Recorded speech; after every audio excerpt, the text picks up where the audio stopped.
In this video, you will learn the withdrawal process for Creator Alliance.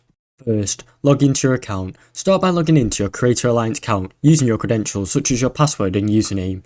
Navigate to the payment or payout section. Once logged in, go to the payouts or withdrawals section of your account dashboard. This is usually found in the settings or finance site.